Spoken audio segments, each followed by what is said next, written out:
오늘은 기대하라 구원의 드라마를, 기대하라 구원의 드라마를, 그런 제목으로 같이 말씀을 나누도록 그렇게 하겠습니다.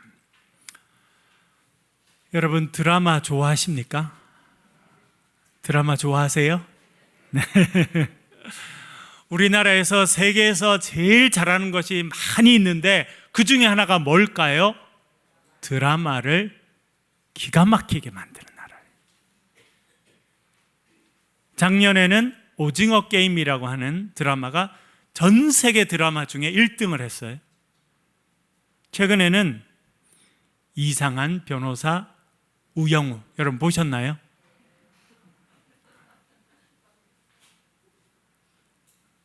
그 드라마가 전 세계인들의 사랑을 받게 됩니다. 우리나라는요, 드라마를 아주 잘 만들어요.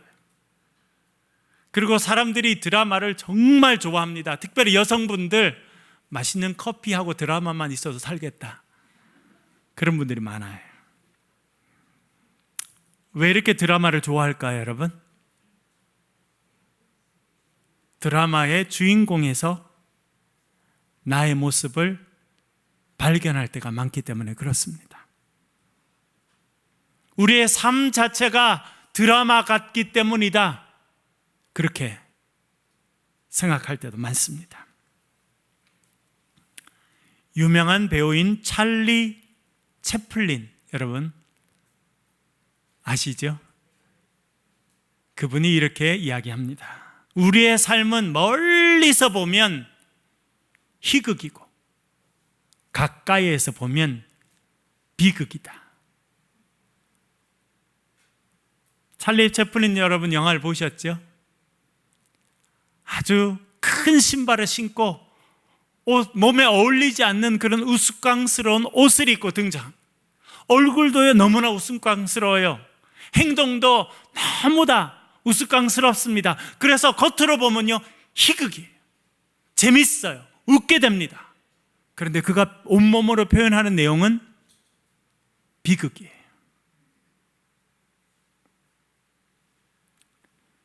인류 역사에 남는 위대한 연극과 소설 작품들은요, 희극이 많을까요? 비극이 많을까요? 영국이 낳은, 그리고 인류 역사에 영원히 남게 될 위대한 작가는 윌리엄 셰익스피어입니다. 셰익스피어 작품을 실제로 소설로는 읽어보지 않았어도 여러분 다들 들어는 보셨죠? 젊은 남녀의 사랑하면 무슨 연극이 떠오르십니까? 로미오와 줄리엣. 너무나 멋진 사랑의 서사심. 사느냐 죽느냐, 이것이 문제로다. 햄릿에 나오는 유명한 대사입니다. 오셀로, 리어왕, 맥베스, 그가 인류에 남긴 위대한 작품들은요, 한결같이 비극이에요. 그 아름다운 사랑의 드라마지만 결론은요, 비극적인 죽음으로 끝나게 됩니다. 우리의 삶도 드라마와 같습니다. 여러분이 살고 있는, 여러분이 주인공으로 만들어가고 있는 드라마는 희극입니까? 비극입니까? 최근에 우리는 창세기를 읽고 묵상했습니다. 창세기에 보니까 여러 인물이 나와요. 여러분 누가 생각나세요? 노아도 나오고, 아브라함도 나오고, 이삭도 나오고, 야곱도 나오고, 요셉도 나오고. 그들의 삶은 비극입니까? 희극입니까? 안 읽어보셨어요? 희극이에요? 비극이에요? 여러분, 희극과 비극을 나누는 기준이 뭡니까? 시작이 어떻게 되냐에 따라 희극과 비극이 나눠집니까? 결론이 어떻게 나냐에 따라 희극과 비극이 나눠집니까? 결론이에요. 셰익스피어에 나오는 작품의 그 아름다운 청춘 남녀들, 그 권력가들의 삶은 처참하게 끝납니다. 아주 비극적으로 끝나요. 그래서 그의 작품이 비극이 되는 거예요. 창세기에 등장하는 여러 인물들, 그들의 삶의 결론은 뭡니까? 처참한 죽음으로 끝납니까? 감사와 감격과 기쁨으로 끝나요.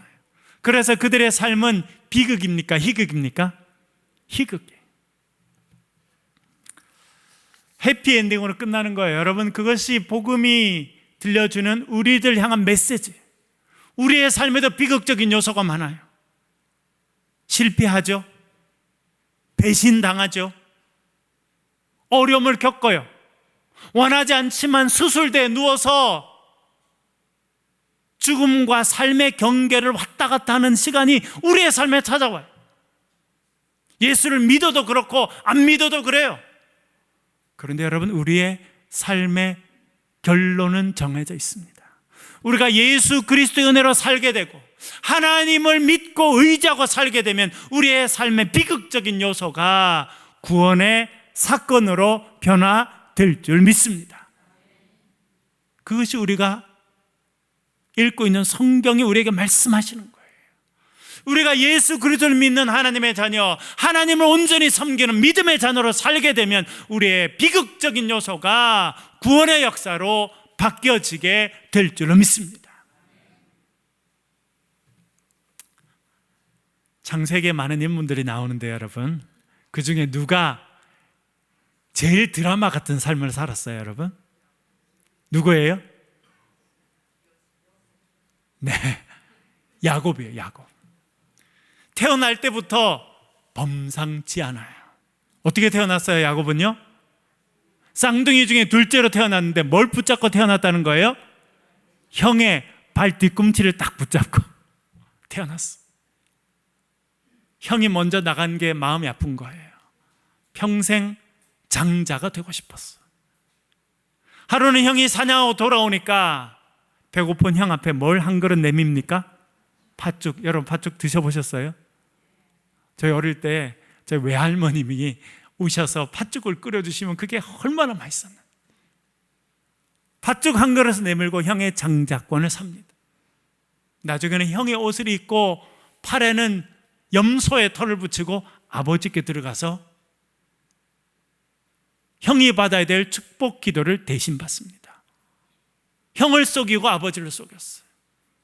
그러자 집에 살 수 없게 됩니다. 그래서 멀리 타국으로 떠납니다. 바단 아람이라는 곳으로 갑니다. 가서 외삼촌 라반을 만나서 삽니다. 여러분, 그런 말이 있죠. 뛰는 놈 위에 무슨 놈이 있다고요? 누가 뛰는 놈이에요? 야곱이 뛰는 놈이고, 외삼촌은 누구예요? 나는. 그러니까 여러분, 인생이 그래요. 내가 뛰는 놈이라고 생각하면 곧 누가 나타날 거예요? 나는 놈이 나타날 거예요.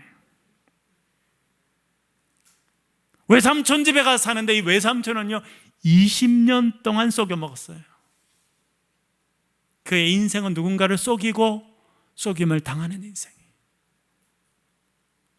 그래서 야반 도주, 삼촌 집에서 밤에 몰래 야반 도주, 그리고 삶이 해결된 게 아니에요. 야복 강가에서 천사랑 밤새 씨름합니다. 천사를 놔주지 않아요. 그래서 천사가 손을 들어서 그의 골반뼈를 내리칩니다. 그래도 놔주지 않아요. 나를 축복해 주십시오. 속이고 속아야 되는 이 삶이 바뀌도록 도와주십시오. 기도해요. 그래서 그 이름이 바뀝니다. 야곱, 속이는 자, 발 뒤꿈치를 잡은 자라고 하는 이름에서 뭘로 바뀝니까? 이스라엘. 이스라엘 뜻이 뭐예요, 여러분? 많은 분들이 몰라요. 이스라엘의 이름의 뜻을 알아야 됩니다. 따라해 볼까요? 하나님께서 다스리는 인생. 그게 이스라엘.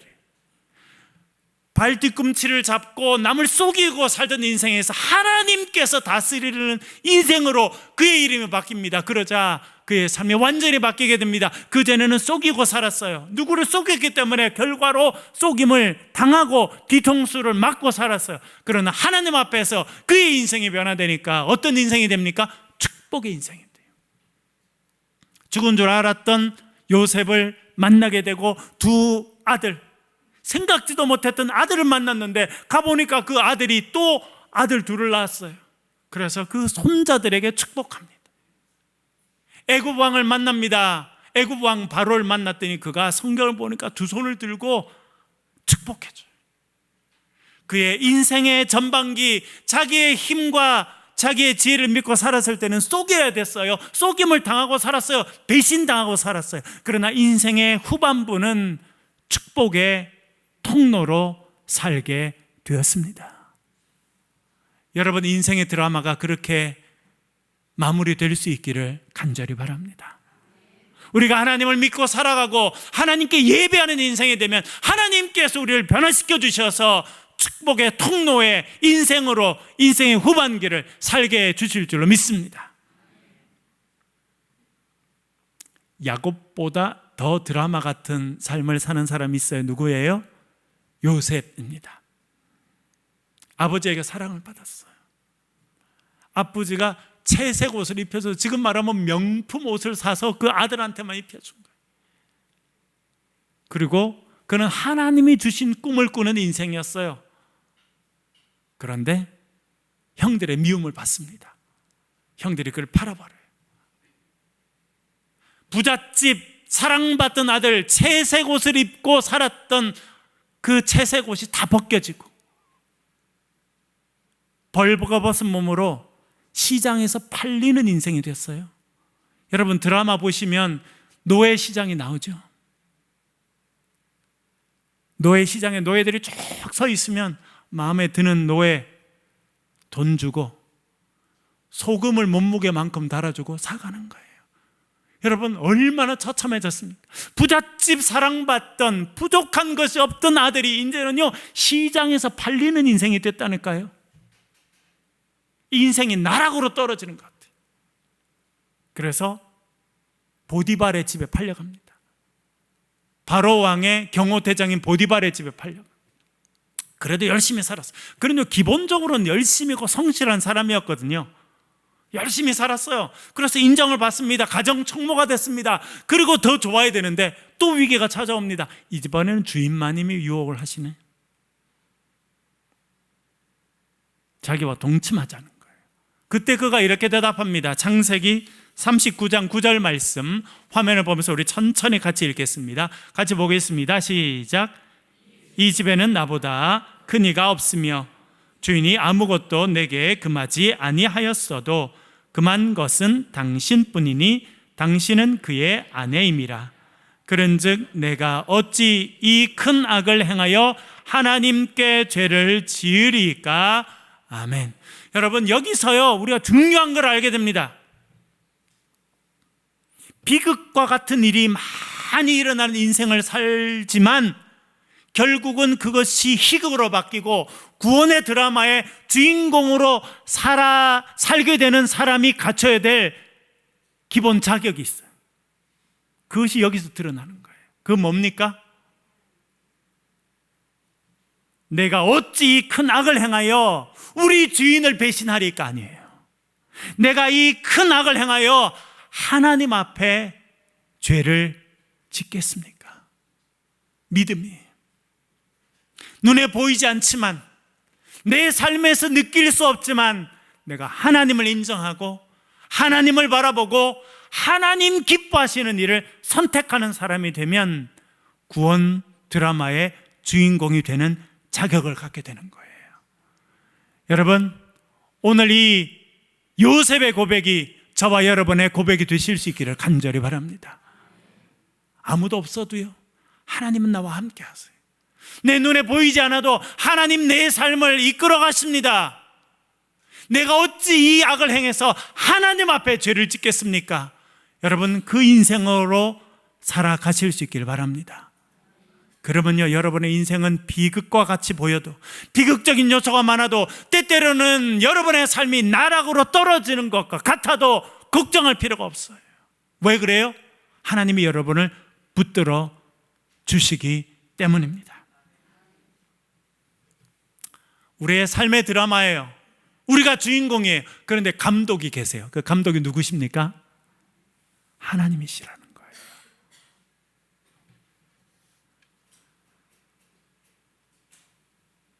창세기에 보니까 이들의 삶이 너무나 드라마 같죠. 여러분, 요셉 결국 어떻게 됩니까?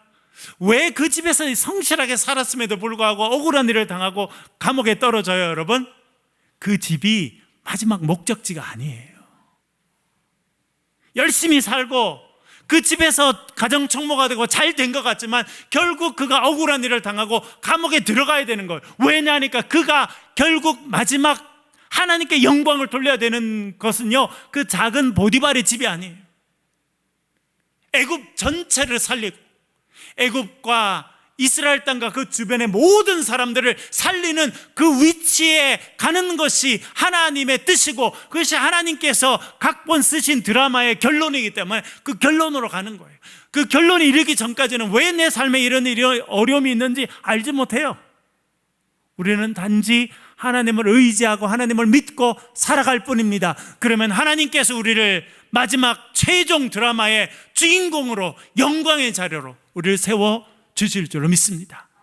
그러분, 그렇게 생각하면 여러분, 우리는요 참 멋진 삶을 사는 거예요.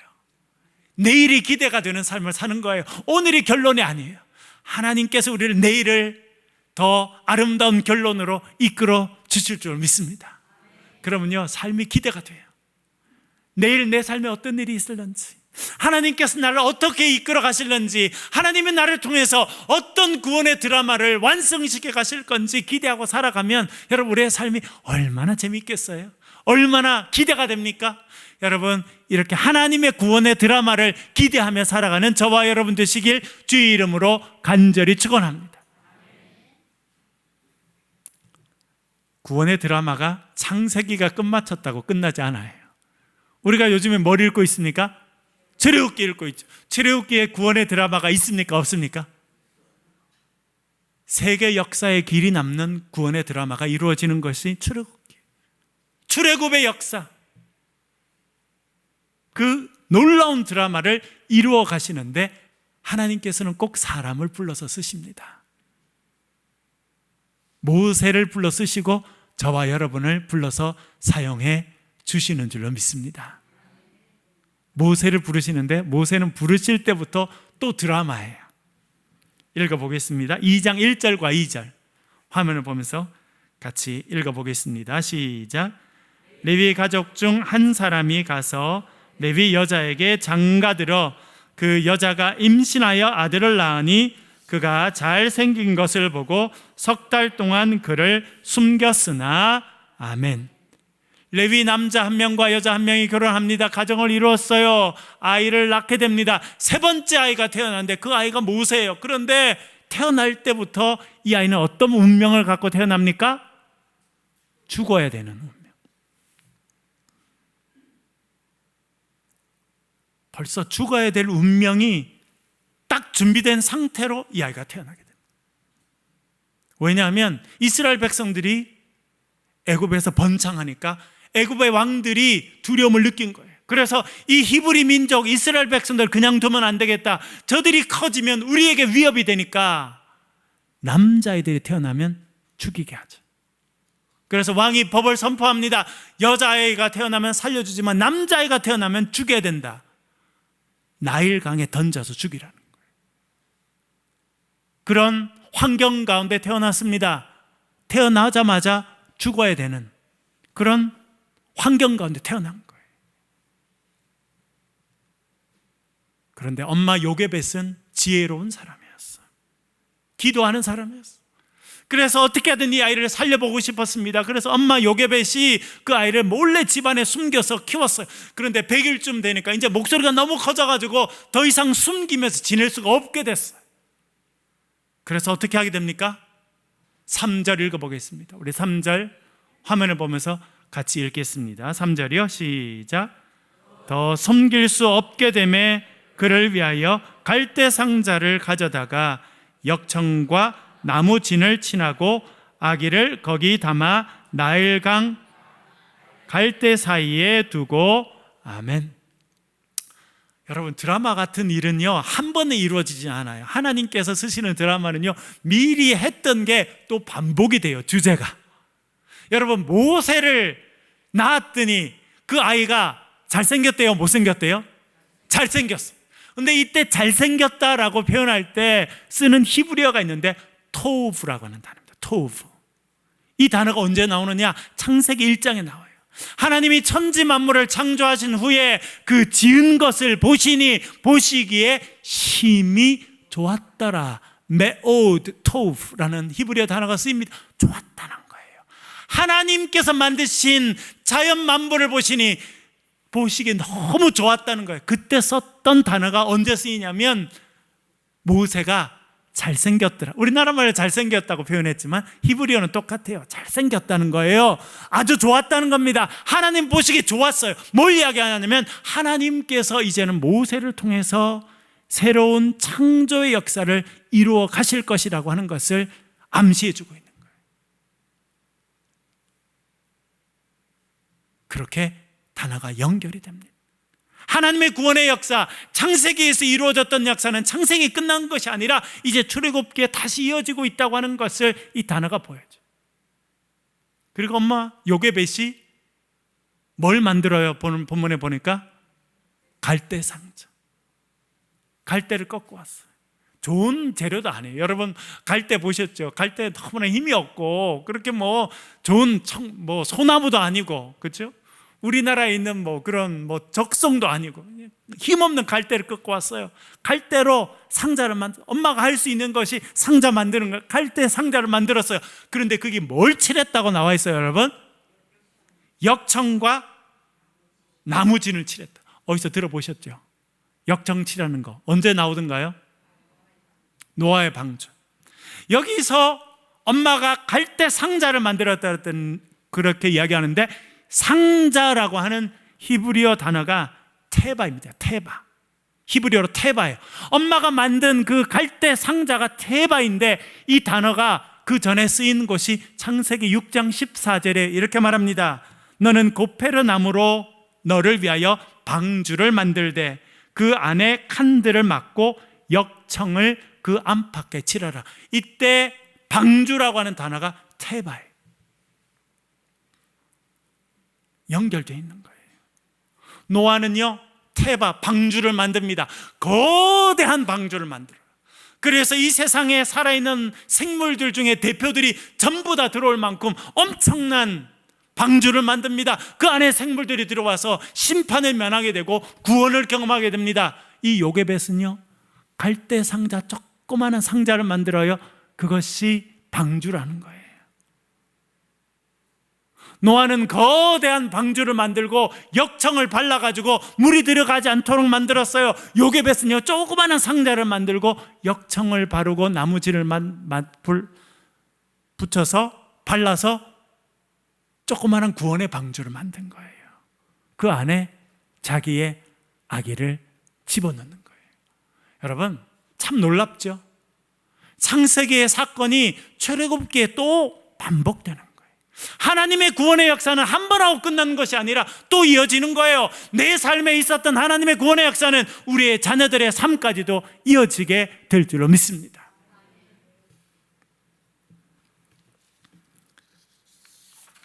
저는 요게벳을 생각하면서 이 모세의 엄마 요게벳,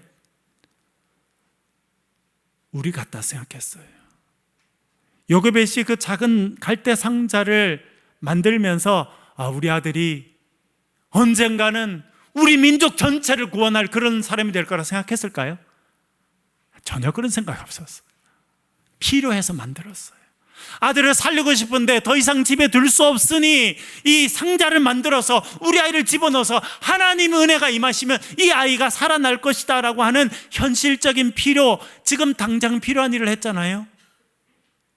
그런데 하나님께서 그것을 놀라운 구원의 역사에 사용하십니다. 우리도 똑같아요. 우리도 때때로 우리가 왜 이런 일을 하는지 모릅니다. 왜 우리가 오늘 새창조교회에 와 있는지, 여기서 찬양대를 하는지, 예배를 드리는지, 왜 온라인으로 예배 드리는지 우리는 몰라요. 그러나 하나님께서 이 모든 일들을 통해서 놀라운 구원의 역사를 우리의 삶에 이루어 주실 줄 믿습니다.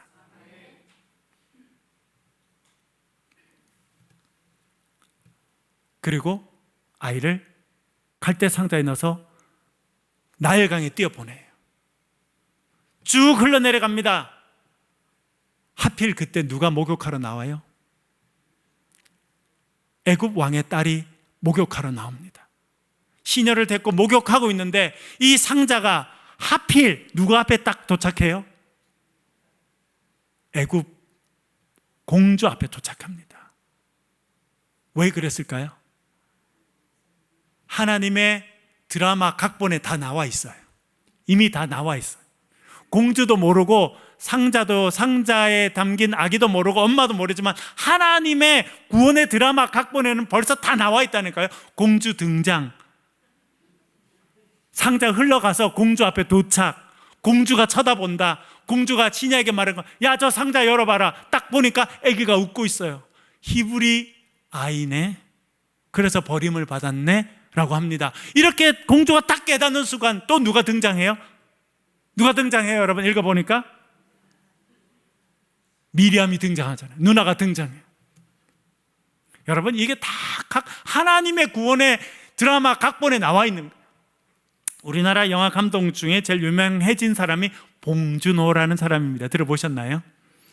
그분이 만든 기생충이라고 하는 영화가 있습니다.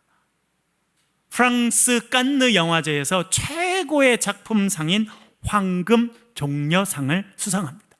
그리고 미국의 아카데미 영화 시상식에서 4개 상을 받습니다. 그 중에 최고의 작품에 주는 작품상과 최고의 감독에게 주는 감독상을 받아요. 그건 뭐냐면 2020년 이 세상에 존재하고 발표된 영화 가운데 이 영화가 최고고 당신이 최고의 감독이라.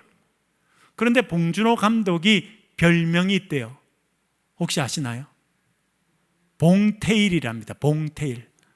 이름이 봉준호고 거기다가 디테일, 아주 치밀하다, 구체적이다라고 하는 단어인 디테일을 붙여서 봉테일이 됐다는 거예요. 그건 뭐예요? 아주 치밀하게 각본을 쓴다는 거예요. 아주 치밀하게 영화를 만든다는 거예요. 그래서 최고의 작품을 만든다. 그것이 그의 별명입니다. 나일강에 갈대 상자를 띄워 보냈어요. 그런데 각본에 나와 있어요. 누가 등장하게 돼 있어요? 공주가. 그래서 이 상자는 어디 도착하게 돼 있어요? 공주에게 딱 도착합니다. 공주가 열어보고 오, 어린아이가 타고 있네. 불쌍한 마음을 가집니다. 그랬더니 누가 등장해요, 여러분? 7절과 8절 읽어보겠습니다. 7절과 8절 화면을 보면서 읽겠습니다. 시작. 그의 누이가 바로의 딸에게 이르되 내가 가서 당신을 위하여 히브리 여인 중에서 유모를 불러다가 이 아기에게 젖을 먹이게 하리이까. 바로의 딸이 그에게 이르되 가라 하매 그 소녀가 가서 그 아기의 어머니를 불러오니. 아멘.